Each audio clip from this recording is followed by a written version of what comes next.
Well, welcome everybody, good evening. My name is Webborn, and over there's Maryke, Louw, Physiotherapist, who's going to do the second part of the presentation this evening. This is one of several evening talks that we do over the year, and just to give you some future dates for the diary in case you're interested. Actually this Saturday, the 21st, we're doing a wellness walk from here around the Downs for about 8 miles, and talks about from doctor, physiotherapist, nutritionist about the benefits of walking for health while we actually walk and go around the South Downs. So if you're interested in that, you can sign up as part of the Eastbourne Walking Festival. On the 21st of October, Glenn Badage is doing a talk called A Step in the Right Direction about how to choose the correct footwear. A lot of people runners talk about how do I choose the right trainer for me and so on. There's lots of research, lots of money invested by companies. He's going to take you to the science behind that. And then on the 7th of November we have the bake sale, where we're raising money. Who are we raising money for this time? Food Bank. Eastbourne Food Bank. And so all members of staff and people bake cakes, bread, bring them in, and you're welcome to come into reception, buy some cake, take it home, and support a great cause. Eastbourne Food Bank is our adopted charity for this year, and this talk is done in association with the Eastbourne Rugby Club, who we're really pleased to partner with this year, and Zoe's got very close links with them, works with them I see her over there on a Sunday morning with the kids. But today we're going to talk about the growing athlete, and why it's so important to understand that, and why it's so different to adults. So this is a sort of picture you'll probably recognise from around November time, when it starts to get wet and soggy. Okay, competing interests. I'm passionate about rugby. I've always been passionate about rugby. This is me here back in 1974. We were national champions at Roston Park. We never lost a sevens game that season, and it was something that I was really, part of my being.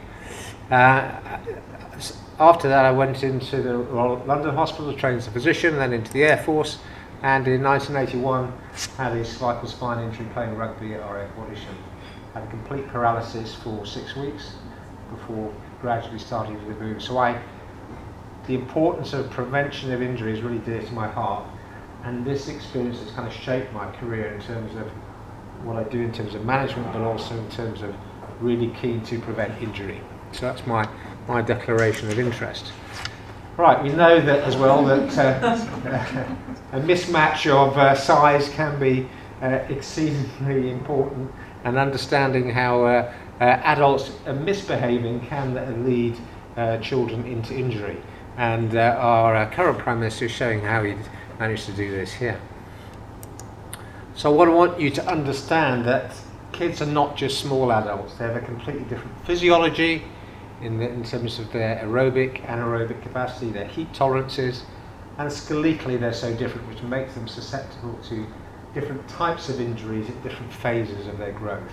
So if we can have an understanding of that, we can apply that into our coaching and also assessment when something goes wrong, so we can help protect our kids. So this picture shows a number of kids of all exactly the same age, but they're all completely different heights. So our growth, the maximum growth occurs in the first year of life, and then during adolescence, during that growth spurt. And probably about 70% of our height is determined by genetic factors. So you put two tall parents together, you're going to get another lock forward. You put a couple of little, small guys together, there's another hook or a scrum half that's coming your way.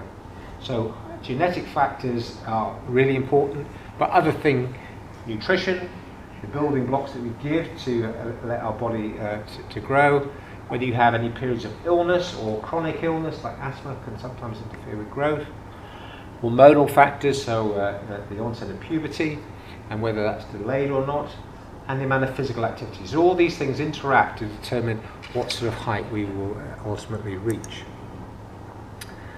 Now this is an interesting chart for several reasons, partly because the boys are in red and the girls are in blue, so when you look at this you need to interpret it this way. What you see is that So this is the height change in centimetres per year. So you can see in the first year of life, you're only a little baby, you grow a lot, so big growth height change there. And then when girls get to about 8, see, they start to grow earlier than boys. They have this little peak in height velocity. They start to grow more rapidly. So girls hit that first, and the boys come into that a bit later, and it carries on for a bit longer. Now there is obviously individual variation within that, but if you think about the ages that you're looking after, that suddenly you're going to get kids hitting these sort of ages, and they're suddenly going to start to grow. And as parents, because you're with them all the time, you don't notice that. You know, when Granny comes, oh my goodness, how you've grown, and you know, actually they have shifted quite a bit. You don't see it because they're with you. But this is important times when risk of injury can change. And this is the weight velocity, change in weight. So again, the boys here lag behind, but also it gets much higher when they get into puberty and they get the onset of testosterone in the body, and they start to develop more muscle mass. So that's when you start to see bigger increases in weight change in boys. So how do we grow? How do we get from this size to this size? Where does that change in height actually occur, and how does that occur? So this is a femur or thigh bone in a child, and what you can see here and here, you have growth plates, and what happens is the change in length of a bone occurs by increasing the number of cells here and here to make it longer. So it's not done through this part, it's done through the things called the growth plates at either end. And you can see in the knee here, this is it's called the physis here. And there are also growth plates where tendons attach onto bone. And these are important, and I'll explain in greater detail later. But, so we have the femur, and through the increase in cells here, we start to get the change in length. Now what's really important to understand is that occurs prior to any change in muscle or nerve or other structures, tendons. The bone growth precedes everything else.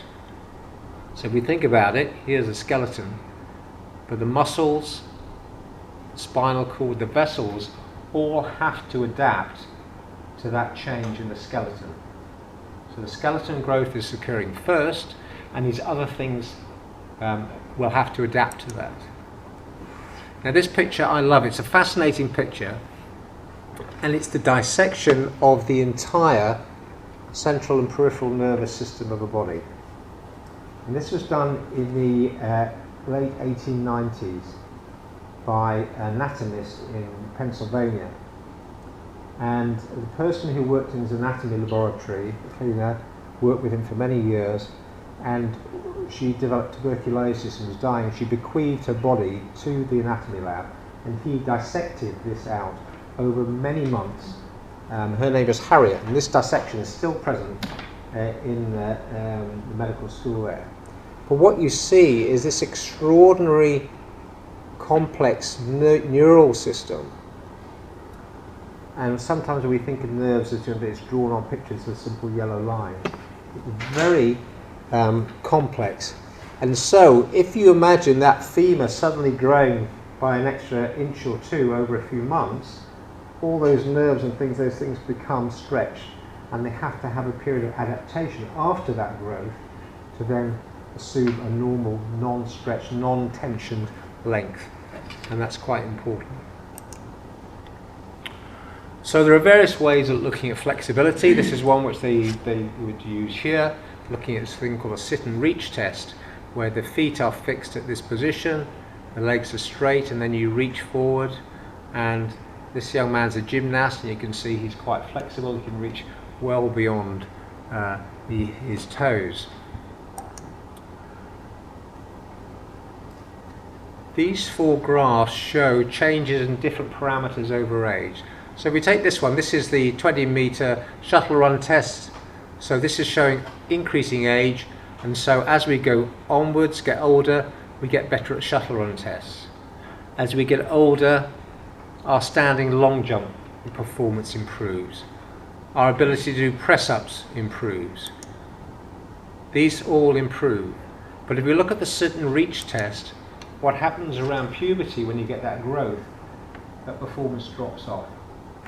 And that's because we've had that increase in bone length without the catch-up yet of muscle, tendon and nerve. So it takes a period of time. So we get all the other parameters improving. This one starts to drop off at this stage. Flexibility diminishes because the skeleton's undergoing that growth.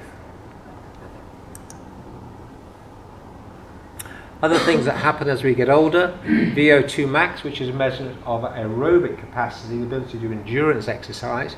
We can see there's a difference between boys and girls starts to come in around this age, it starts to diverge. And here that's expressed as VO2 max, we take weight into example.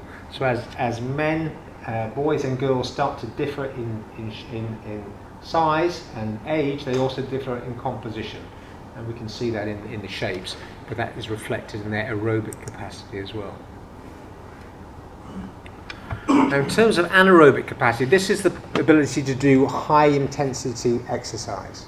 So the Wingate test is a test which is done on a bike, a bit like that one over there, and you place a load on it and you get the person to pedal as hard as they can for 30 seconds. And in the power output you'll see it'll go up and then it'll start to fall off, it'll fall away over that 30-second period. You can't maintain that effort over that entire time. So that's the test. With boys, if you do the Wingate test and a minute later get them to do the same test again, they can reproduce the same performance up to about 90% of that, whereas a man could only do about 72% a minute later. So what we see with these measures is that kids have a real good capacity to recover from sharp bounce and intensive exercise, but they're not so good at the aerobic exercise. To get them continuously running around the field, they're going to flag earlier. But you can see that with your own kids running around the garden like crazy. They run around like crazy, they stop, and they can do it again, and they appear to keep going and doing that. So their ability to recover from anaerobic exercise is very good, so they're great at that. What also happens as we grow and have that length, we have that change in shape, and you start to become a bit like Bambi for a period of time. You see that often in girls where the pelvis is changing, you start to get slightly knocked knees and the feet coming out to the side and things like that. So we get a change, we've got a change in skeletal shape, but also coordination too. And so you go through a period of having been, as an 8-year-old, looking like a very good runner, very smooth, and suddenly you think, well, you start to lose it now, what's going on? And actually it's growth that's occurring. And when you go through that slightly discoordinated thing, you start to see also changes in other factors. But also when we're very young, it takes more energy to run around, and as our gait maturation dynamics improve, we start to get more energy efficient. One thing I do want you to be aware about is that kids get cold very easily, and they younger kids in particular, they've got a greater surface area to body mass. So the amount of body mass they don't have the same amount of fat, but they've got more surface area to lose heat from, so they can cool quickly. And also, if it's wet, they will conduct the heat away more. So cold, wet weather, kids can lose body temperature quite quickly.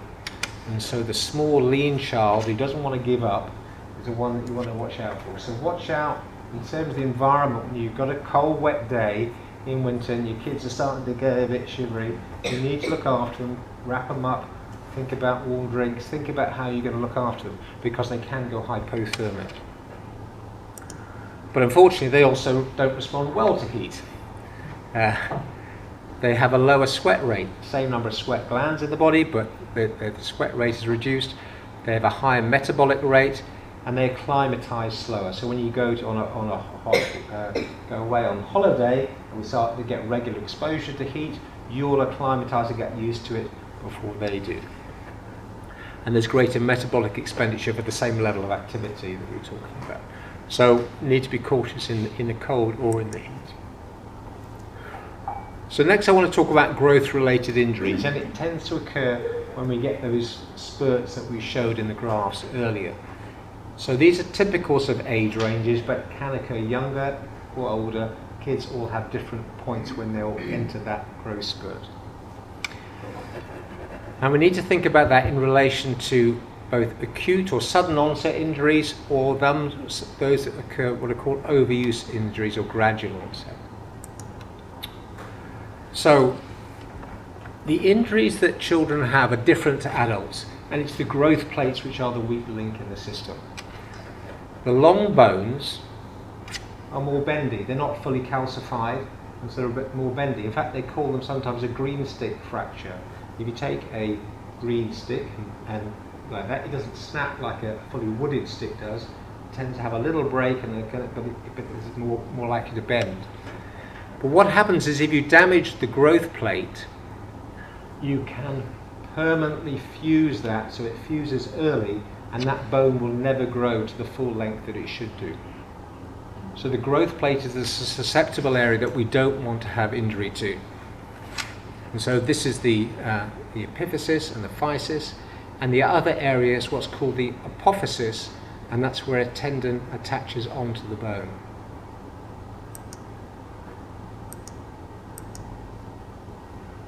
So this is an X-ray of an ankle, and this is a schematic representation of different classes of injuries to the ankle. So typically when an adult twists his ankle, he'll tear his ligaments. Ligaments in the kids are much more stretchy and will tolerate it, but they may have damage to the growth plate like this, where it becomes separated and slightly shears to one side. You may get a fracture occurring here, and it gradually gets more severe. So this fracture goes right across the growth plate.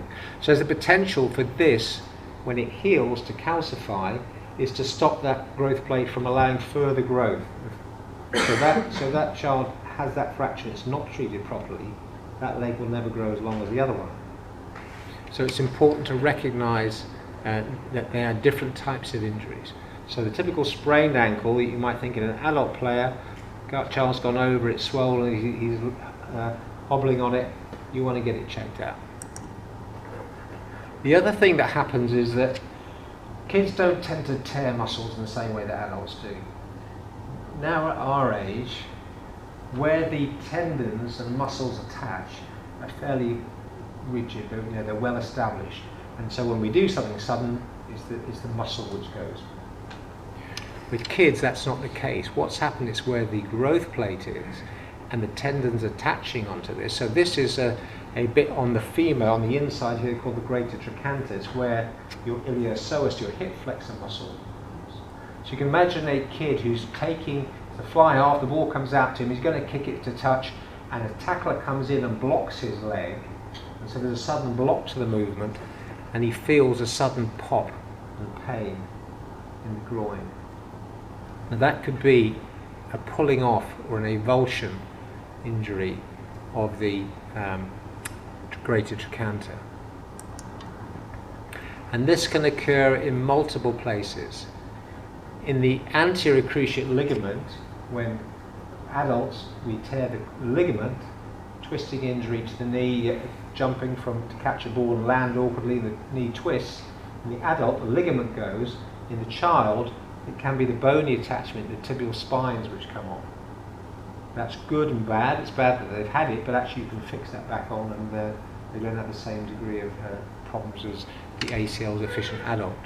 But this can occur in multiple ways. So just think, if a child has a sudden blocking injury, a sudden movement, a jumping injury, and feels a pop and difficulty functioning after that, maybe what's called an avulsion injury that needs to be evaluated.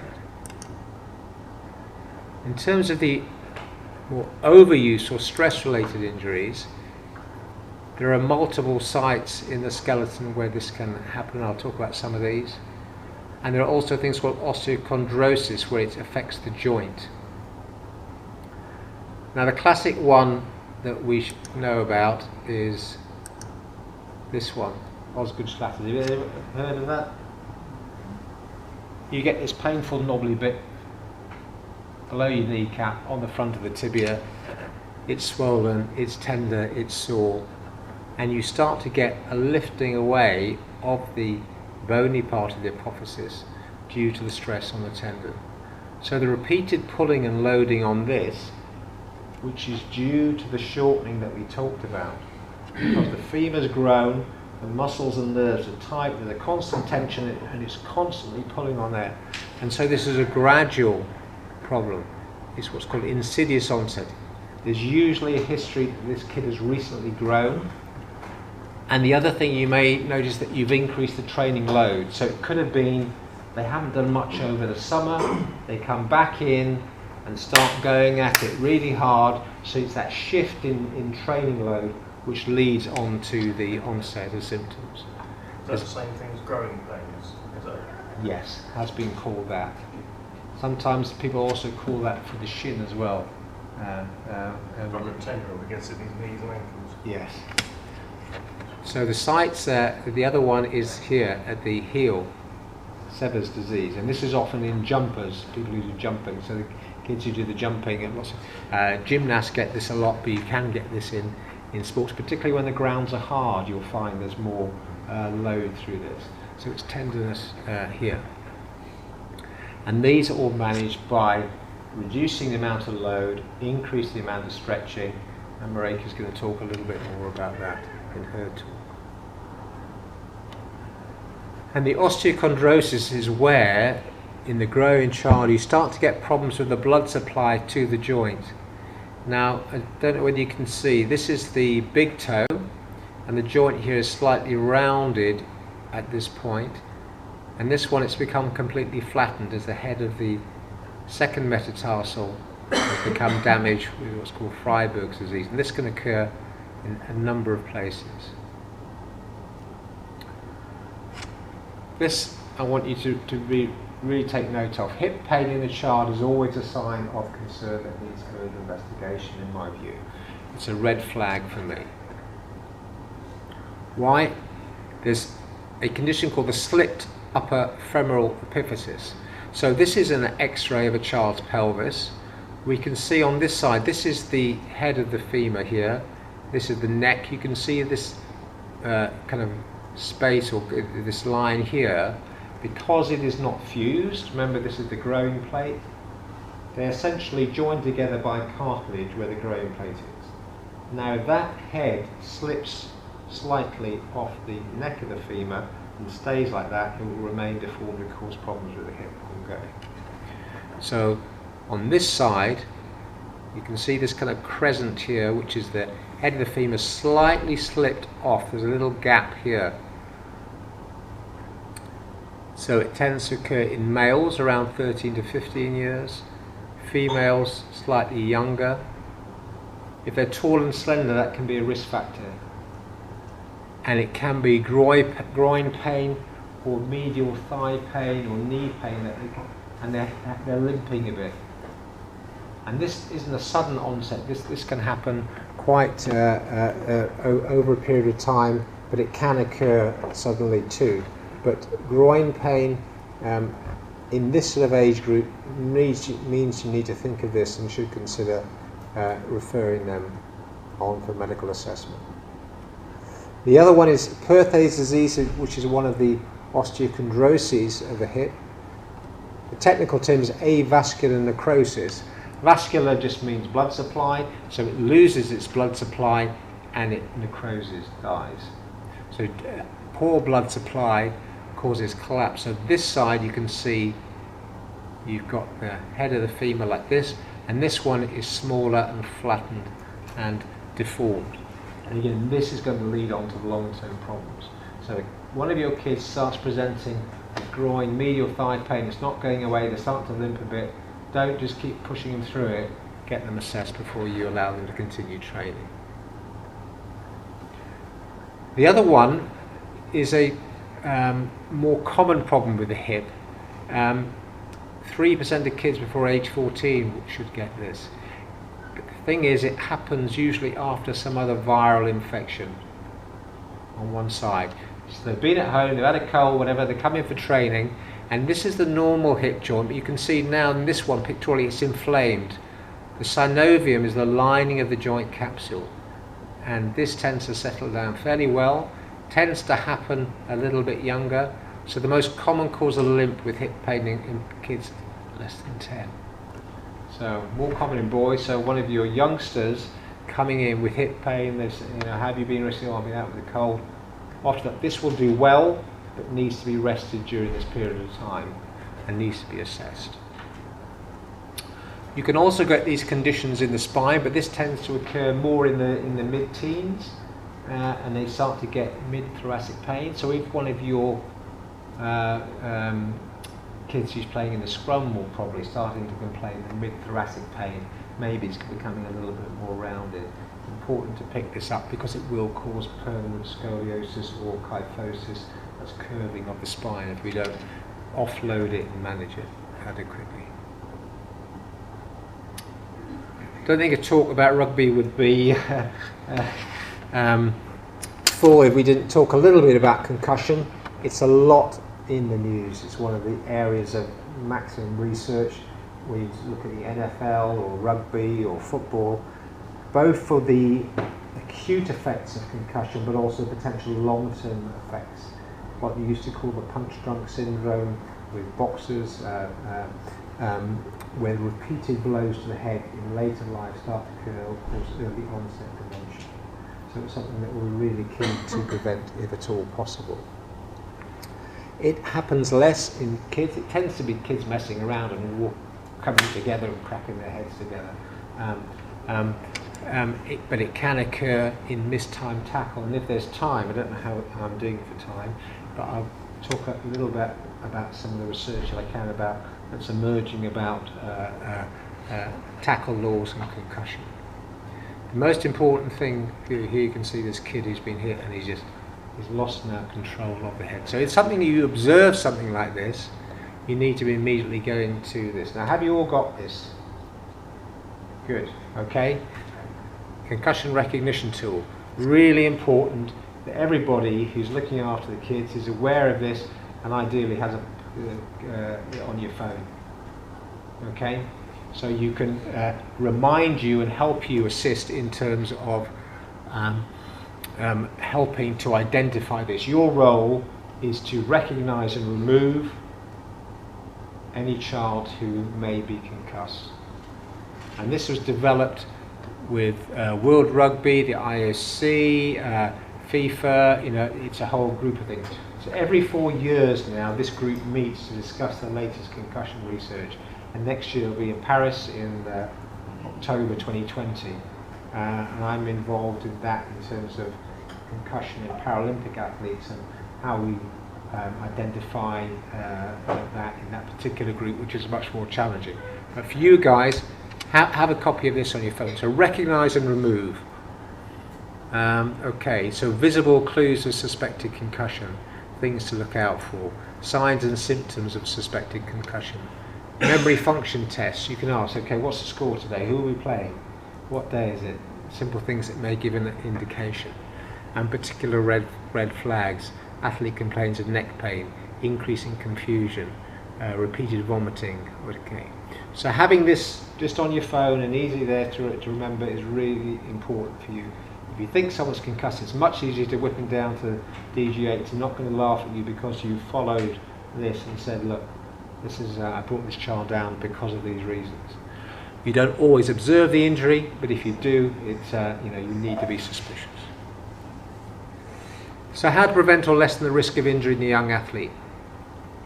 Adequate preparation, being fit to play the sport, not play the sport to get fit. Warm up and down, Maryke is going to talk a bit about this. And rest and recovery is very important, and I'm going to talk a little bit more about that in a second.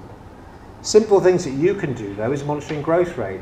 You see these kids on a regular basis, and the parents, you see them on a regular basis. I used to have my kids measured on the kitchen door, just make a little mark, and we just track them. And if they're going through a sudden growth spurt, the next month, over the last month, you see them, they put on a centimetre or two.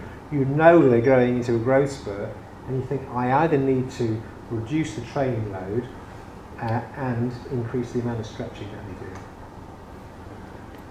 You can do it more objectively using things like, can you touch your toes still? You'll find kids who now used to be able to touch their toes, now can't get below mid-shin.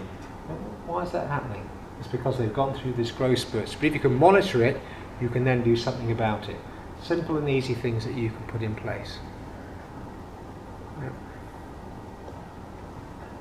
So temporarily decrease the intensity and amount of play within the limit of symptoms, increase the amount of stretch and rest until the flexibility returns back to the previous level. So if you know what their normal level is, the usual level is, then you can start to pick up when it's changed. Signs of rapid growth spurt: sudden increase in height, if you're measuring it, you can do that. Decrease flexibility, if you're measuring it. Increase appetite. When they keep going into the fridge and you know that, you see that, you go through a certain period of life when the kids just eating all the time and then tired, they want to get out of bed. It's not because they're lazy, it's because their body is trying to put on that growth. It's putting all its energy into increasing their bone length. And if you disrupt that process and say, right, you're going to get up there, it will do impact on their growth. But also during that period they will get a loss of coordination.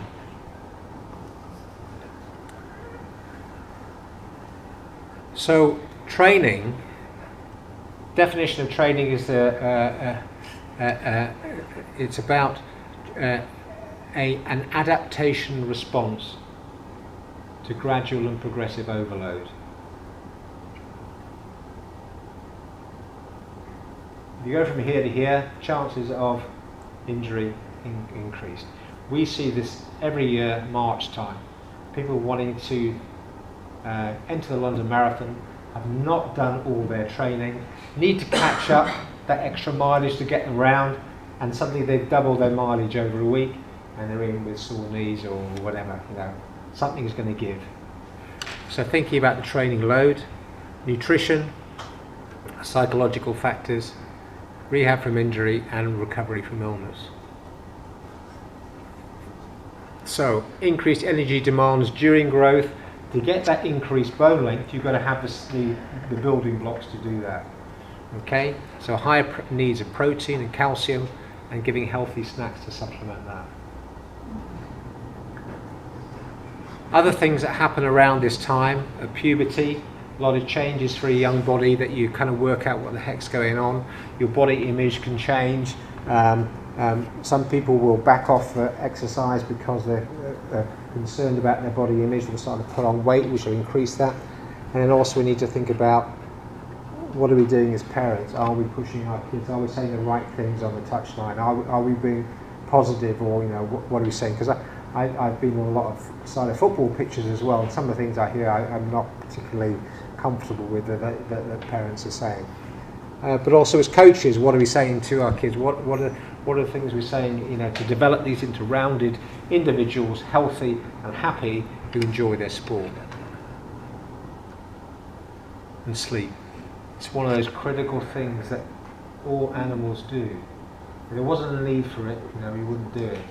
It's really important. There's been lots of studies that have shown that there was a college basketball study where they said, right, you can have an extra hour in bed, okay? They forcibly made them stay in bed for an extra hour. Their shooting scores increase as a consequence of that. There's performance change as a consequence of rest and recovery. It's really, really important. So the one undervalued thing in elite sport is how we recover. Strength training. People say, should you do strength training or not? The key thing is it's supervised. It's about the technique of learning to master the skill rather than how much can I push. That comes over time gradually. And only doing maximum intensities after the age of 16. A gradual progression, and it should supplement and not replace other activities. And it's a controlled manner with the full range of motion. So I'm not against it, because a lot of, if you look at some of the Olympic sports, gymnastics, some of the peak competitors, they're only 14, 16 years old. They've had to do strength training during that to get to be able to do that, what they're doing. But it's done in a controlled way, and that's the key thing. It's not just going into the gym and lifting loads of weights. So if you understand the physiological, biomechanical and psychological differences that occur during growth, you'll be much better placed to look after those kids. Plan your training and monitoring kids is really important. Identify periods of increased susceptibility to injury, and if you do that, you can understand it and anticipate some of those growth-related injuries. Now, I've got a couple of slides. Maryke, have I got? How much do you need? 2 minutes? Yeah. Just it's about where rugby may be going in terms of tackle height. So you know that in terms of where things are going currently as we get older, obviously it doesn't apply to the youngsters, but lowering the tackle height is being considered because of the risk of concussion. And it's about, if we bring that down, do we lower the risk of concussion? And there's a lot of work going on at the moment. What happens if these two come together? We see there's the potential for the direct clash of heads, but also it's what happens to the person's head as it's hit, and the whiplash effect, which actually causes the brain to shake around within the skull as much as the direct blow.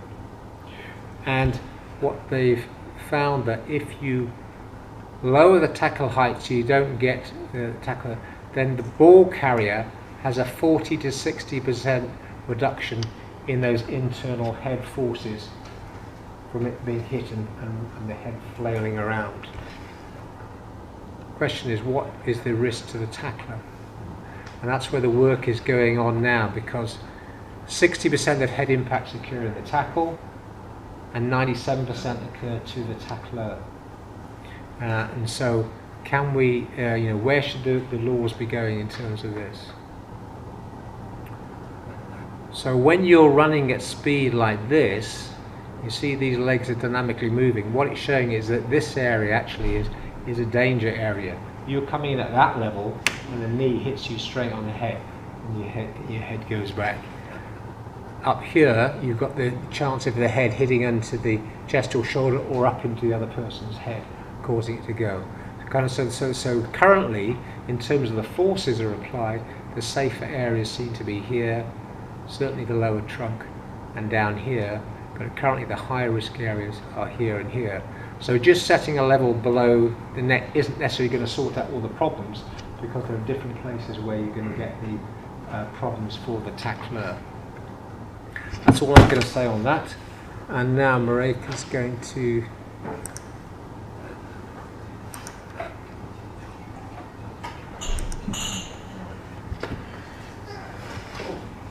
I've got half a voice, so we hope that it lasts. I'm just going to I'll do slides if you tell me when you want. Yeah, cool. So I'm just going to build on what Nick basically already talked about, make it a bit practical. How can you take it and really apply it? So the growth effect, when it comes to, for me as a physio, preventing injuries in kids and what I treat when they come in with their growth-related injuries, is we look at position sense, because basically the brain just forgets or doesn't know where the new limbs are. It can't calculate where to put your legs, and you tend to sprain things quite easily.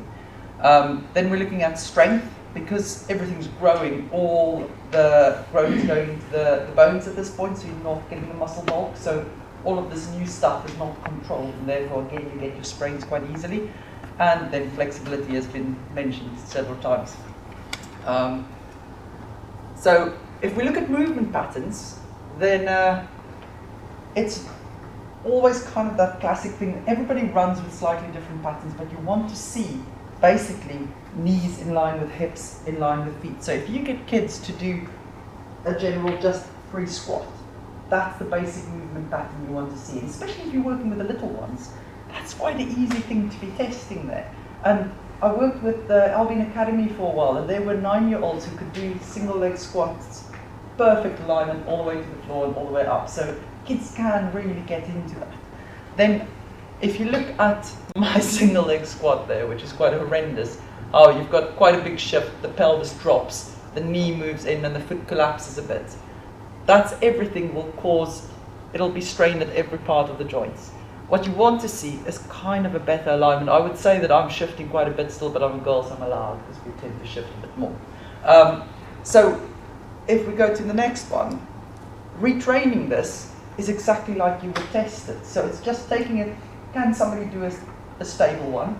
If they're really good with doing the stable things, then you make it a little bit harder. You get them to do things on one leg, but often going from double leg to single leg is all over the show. So you just give a bit of support, and it can be support in the sense of somebody, they can hold on to each other while doing it, although that may be a bit of chaos, especially with the younger ones. Or in any way that you want to support them, that they get good form. Once they master that, you go on to without form. And the nice thing about this is, this gives you movement patterns, but at that point, one exercise counts for balance as well as movement patterns and strength. So you're getting an all-in-one exercise there. So if we go on to the next one. And same thing for balance. So very easy is just, first of all, can you actually balance just looking at one spot? Now, we've got to be able to run around looking at loads of things going on. So your brain has to know where your feet are without looking at it or at one spot. So then you'll start with, okay, can you actually do this? But can you now move your head? And you will be surprised how it looks easy, but as soon as kids do that, they're all over the show. Then from there, it's again, can you now do it with other movements? And you can make it quite nice and interactive by getting them, can they pass a ball to each other while standing on one leg? So that can all be part of a warm-up, or something that they just do with their mates, really. So that, if you think of balance and movement patterns, that's literally how difficult it has to be at the beginning.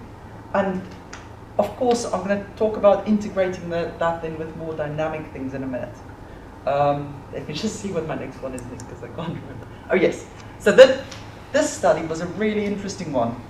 They looked at how can they reduce injury rates in school level kids. And actually, if you jump one on, they took 40 independent schools, 118 teams, 3,000 and something players, ages 14 to 18.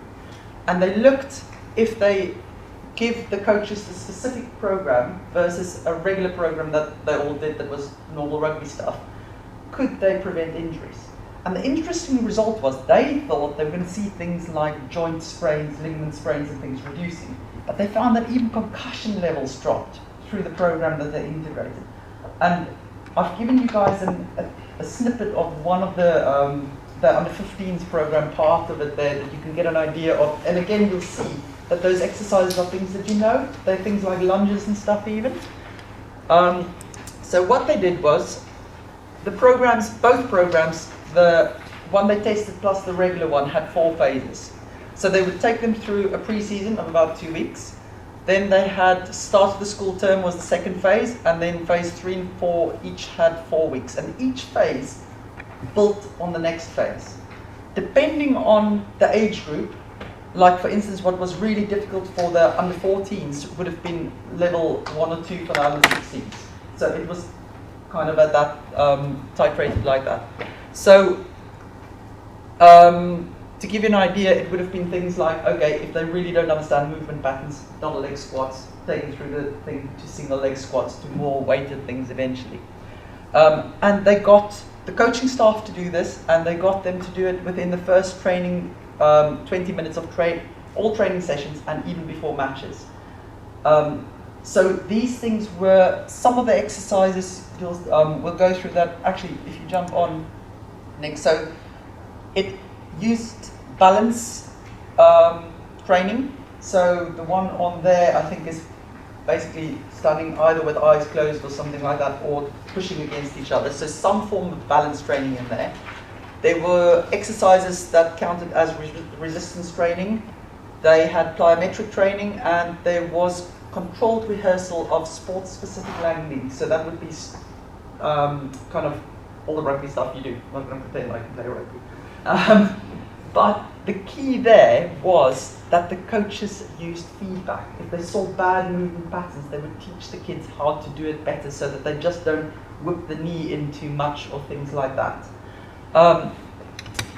The resistance training things, again, it wasn't any fancy things. You'll see it's things like side planks, forward planks. It's your basic stuff, but that often gets missed out.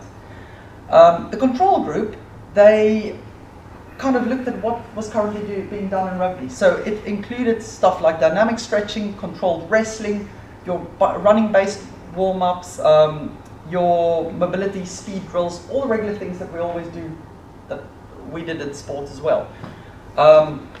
Okay, so if we go to the next one. So the results were, if for the schools who did this new program 3 or more times a week, they saw a massive reduction in the overall match injury incident, as well as concussion rates. If they did it fewer than 3 times a week, they didn't really see that much of a difference for regular injuries. They still saw a decrease in concussion rates though. So the key here is that it has to be done 3 times or more if you want to be seeing differences with this. And I looked at it, and the researchers looked at it, and kind of the reason they think it was so effective is, one, the kids were fitter. So 3 times a week strength training, going to get you stronger there. It gave them that strength that they lost because of all the growth. So they had more robust bodies. Also, you'll notice that there were specific things that involved necks with the warm-ups and stuff. So they would be in the crouch position that they're going to go in a minute in a race. If you think of rucks and stuff, and they were pressing against each other's necks and things. So you can also say that it was the muscles that was going to be used, especially for necks and stuff, that was being properly fired up. We know that warm-ups, if you use the muscles and you're really activating them maximally, you're getting the nervous system firing up, which controls everything. Yes, and the muscles in the joints. So essentially, it shows that if you take kids through all the phases and just make sure, if you see a child who always had a good running style and does things well, suddenly loses their running style, and you think, what's going on with them? Because sometimes they just don't look as if they suddenly can't run. They've likely gone through a growth spurt. So just take them through those simple things of, do a squat for me, do a single leg squat, and look at the form that they normally use. And see, okay, if there's a big difference, then pull them back a bit and take them back and give them exercises that they can do, but that's a little bit difficult, that they can just retrain that. Okay, then flexibility. This is probably the easiest but the most neglected bit, mostly because, especially if the kids are really tight, it's not fun to do this because they try to be too aggressive with it, so then it becomes painful. Now, if a kid comes into my office with Osgood-Schlatters or severs or anything growth related, these are the 4 stretches that I eventually get them to do, to the point where they can do it pretty much like that guy is doing. That's the flexibility you want. I would want his foot a little bit closer to his bottom, but with a hip extended. If a 12-year-old tells me, oh no, can't bend because my dad can't bend, it doesn't work that way. A 12-year-old should be able to at the very least, reach his ankles. We're all on a sliding scale, but the reason he can't go past that is just because he's grown. Time frame for how long it takes for them to regain that, it will depend on whether they've finished that growth spurt they've got in there. If they're still busy with the growth spurt, it may look as if they're not actually getting results from the stretching, even if they're doing it regularly. But if they're really desperate and they've got a competition or something coming up that they want to be ready for, a thorough stretching program gets better results if they can come in or start doing it before those joints are really, really inflamed up. Because if it's really inflamed, if you try to stretch a sore apophysis that's inflamed, you're just going to make it worse. If they start getting the niggling pains, that's when this is the most effective. And that's when, if for 2 weeks they are religious with doing it twice a day, they can actually sort that out with a mild reduction in sport. Whereas if they leave it to where it's really, really painful, then you've often got to pull them off all the impact stuff, keep them off it for 2 weeks or longer while you get it better. And you can often, especially with Osgood-Schlatters, if it's really painful knees, they can't go into those type of stretches, it just makes them worse. But a few pointers with regards to this. If you've got kids who's got nothing wrong with them, there's no reason why pain and things are stopping them. 2 things I want to point out, besides the obvious of the stretches has to be held for a long time, so 30 seconds or longer. We're not talking straight before they go out running, because I know there's a whole thing of it switches muscles off and stuff. But by the way, if you do long sustained stretches and you get them to do active movements, you're waking them up in any case again, so it doesn't really matter that much. But for the quad stretch, yes, they can do this type of stretch, but more often than not, you see them doing it like I'm doing it here. And at this point, I feel absolutely no stretch. Okay, and that is because the quad muscle attaches above my, on my pelvis, so above the hip joint, as well as under the knee.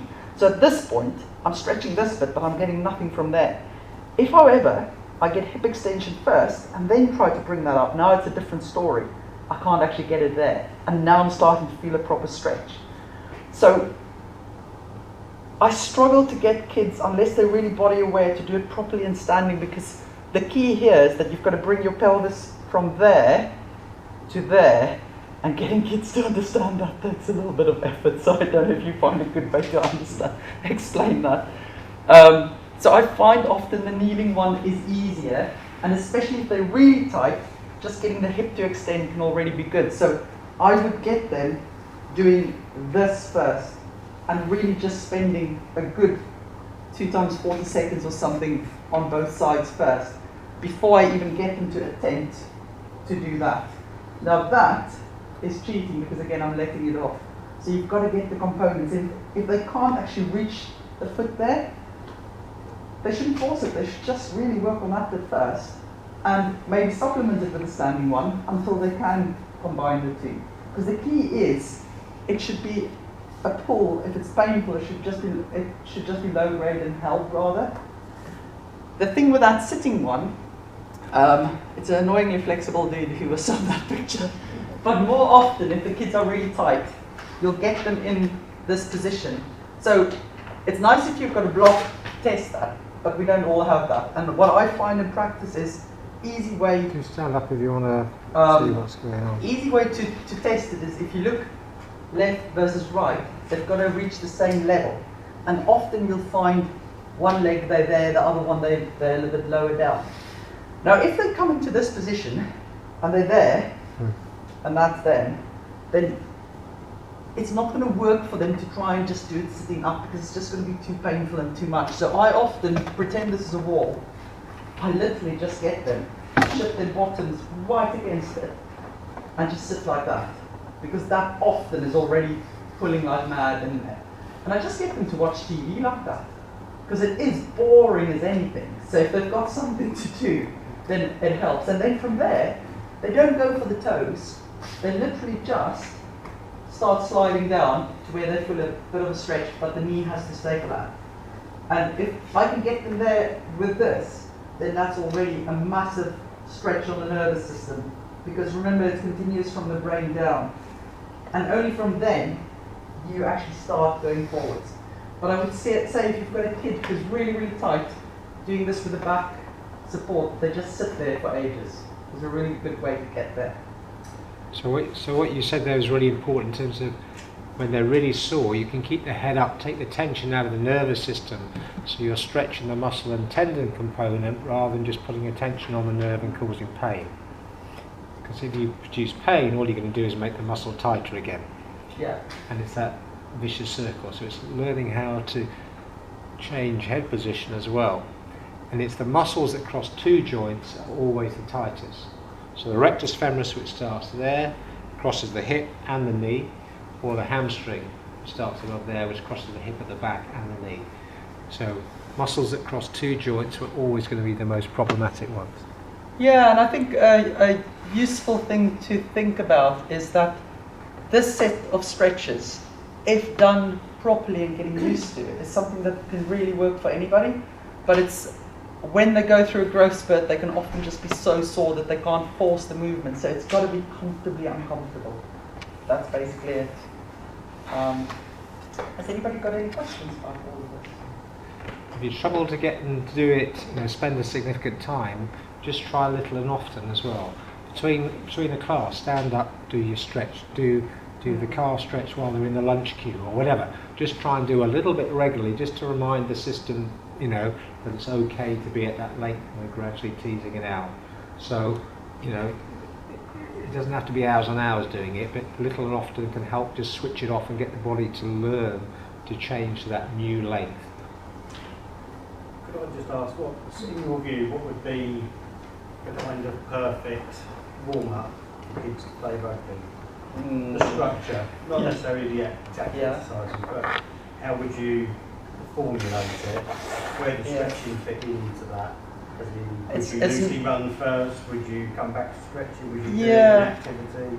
So it's really not my forte, that bit, but I would say it's kind of what works for you, as long as it has those kind of elements to it. So passive stretching per se as part of a warm-up is a bit of a contentious issue, because I mean there's loads of research to say that yes, you switch things off if you hold a stretch for longer than 45 seconds, but then the researchers also come back and say, well, if you do that and you follow it up with plyometrics and stuff, you switch it back on.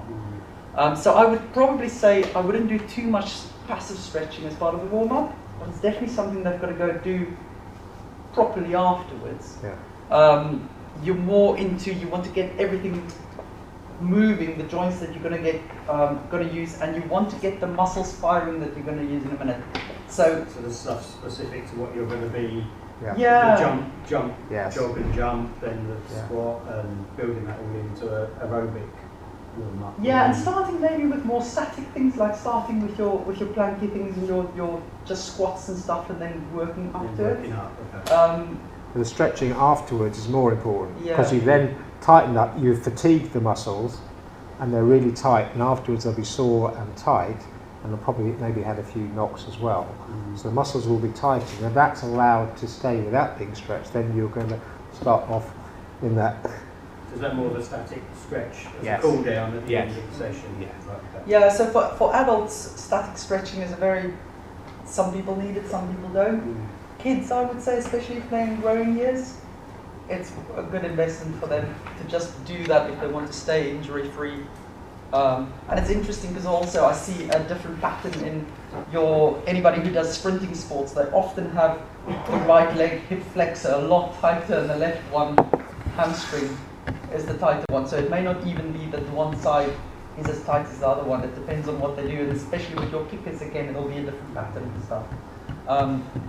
So it's just identifying when they look as if they're awkward, they've likely grown, and there's a reason for that. And you can literally use these stretches as a way to see, come on, let's see what one side can do versus the other. And that's quite a nice way to, and that's what I was going to say. Kids do better if they've got a little competition. So if you get them to do that sit and reach thing and you see how far they are, then they can achieve about that much per week, I find, is the average thing. So and it's really satisfying for them to come and show, look how much I've improved. So it's a good one to do. Any other general questions? Yeah, the study that used this, you said that they found a decrease in concussion as well. Is there a sort of an explanation? Did they come to an explanation for that, or is it just an unexpected sign? It was unexpected for them at that point, but I can't remember now. I did read it. There's two elements. One is the neck conditioning. May have a protective effect in terms of that whiplash element. So by doing the conditioning, I think having a neck strength, but also the body awareness and positioning seem to be better because it's just not quite timing. When you're not getting, you saw that data about the tackling and the risk element. It's getting the positioning right, and the better controlled they are, the reduce the likelihood of the impact. So I suspect it's a combination of the two things. The study is actually available for free on the grid. It's happened. Yeah, it's You talked about growth before. Can children do so much exercise that it reduces their growth or restricts their growth? Yes, you can. The other thing is that they can get stress fractures.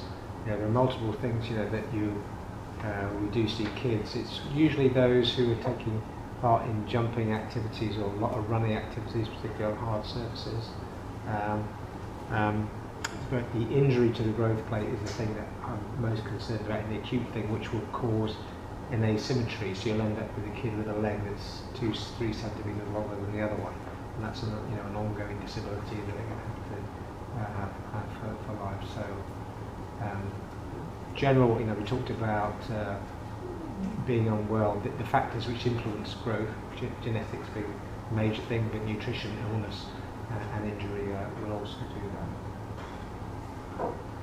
When you talk about someone having needing medical intervention, are you talking about sending them up to the hospital, or are you talking about going to find a physio?